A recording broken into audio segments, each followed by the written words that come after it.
One nation one election एक देश एक निवडणूक प्रस्ताव केंद्रीय कॅबिनेट बैठकीत मंजूर।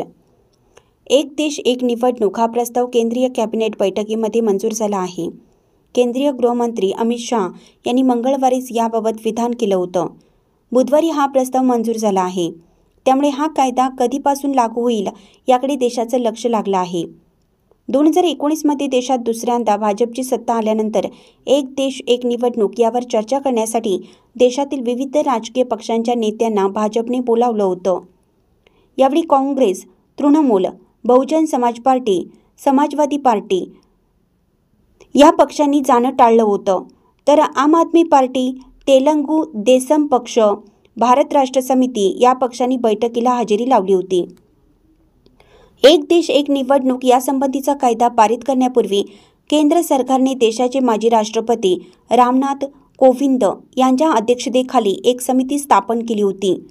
या समितीने आपला अहवाल सादर केला आहे। या अहवालाला केंद्रीय कॅबिनेटने बुधवारी मंजुरी दिली। याबाबत पत्रकार परिषद होणार असून त्यात अधिक माहिती देण्यात येणार आहे। रामनाथ कोविंद समितीने केलेल्या अभ्यासाला कॅबिनेट बैठकीमध्ये मंजुरी मिळाली आहे। या अहवालामध्ये कोविंद समितीकडून 2 ते 3 शिफारसी केल्याचं कळतंय। एक देश एक निवडणुकीसाठी कायद्यात सुधारणा आणि घटना दुरुस्ती करण्याची गरज पडू शकते। याविषयी अहवालामध्ये मुद्दे मांडण्यात आल्याची माहिती आहे। एक देश एक निवडणूक नेमकं काय?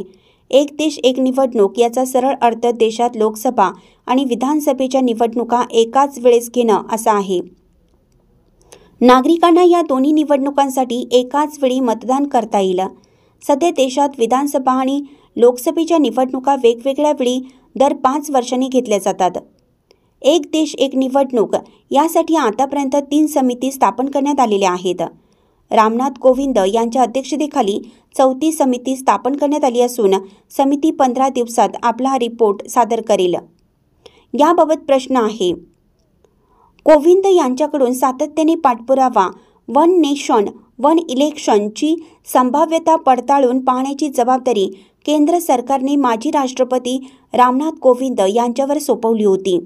कोविंद यांनी याआधीही अनेकदा या संकल्पनेचा पुनरुच्चार केला होता।